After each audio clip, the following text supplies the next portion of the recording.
Hello दोस्तों, welcome to my channel कहानी की दुनिया में। आज हम फिर लेकर आए हैं ये एक मोटिवेशनल कहानी जिसका हेडिंग है गरीब किसान। चलिए शुरू करते हैं। अगर नए हैं तो चैनल को सब्सक्राइब कर दे, बेल आइकॉन दबाना ना भूले। चलिए शुरू करते हैं। किसी गांव में एक किसान रहता था। इस संसार में वह बहुत ही गरीब था। उसके पास जमीन का एक छोटा सा टुकड़ा था जिस पर वह खेती करता था। उसका गुजारा अत्यंत कठिन तरीकों से होता था। एक दिन सूरज की गर्मी चरम सीमा पर थी, परंतु किसान हमेशा की तरह खेत में काम कर रहा था। पसीने से लथपथ किसान बुआई के लिए खेत जोत रहा था।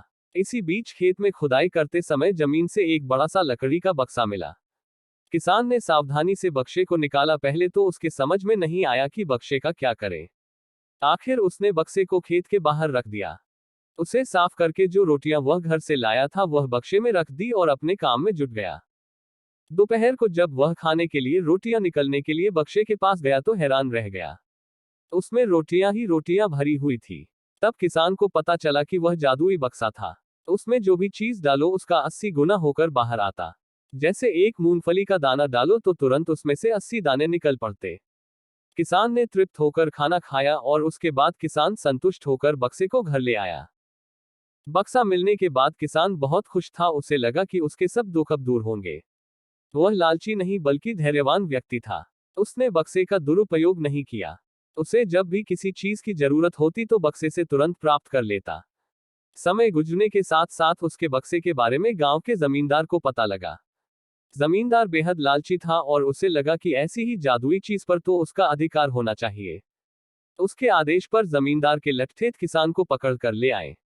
उसने किसान को धमका कर कहा, बक्सा जिस भूमि से मिला से है वह मेरी जमींदारी में आती है, इसलिए बता उस बक्से पर किसका अधिकार बनता है।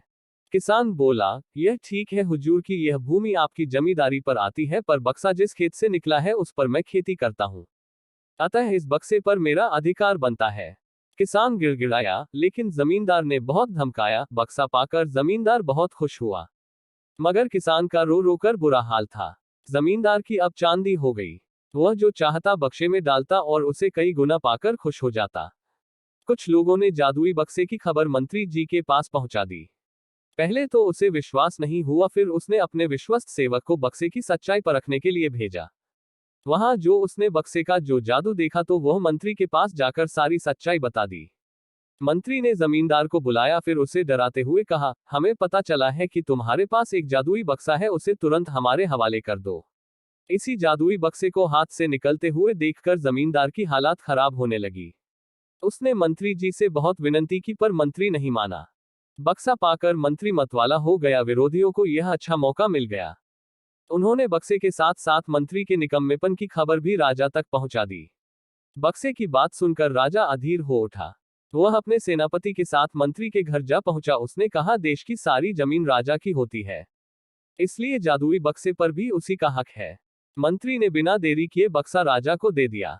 जादुई बक्से को पाकर राजा प्रसन्न हो गया। सबसे पहले राजा ने जादुई बक्से की मदद से अपनी खजाने की वृद्धि की, फिर राजा को उस बक्से की सुरक्षा को लेकर चिंता हुई। राजा हर कीमत पर उस बक्से को अपने साथ रखना चाहता था। राजा ने सोचा कि इसका रहस्य ज्ञात करना चाहिए कि आखिर इस बक्से में है क्या। यह जानने के लिए राजा उसमें प्रवेश कर बैठा। जब बाहर निकला तो उसके पीछे पीछे 80 राजा बाहर निकले। असली राजा का कुछ पता नहीं चलता था। वे राजसिंहासन में कब्जा करने के लिए एक दूसरे से लड़ने लगे।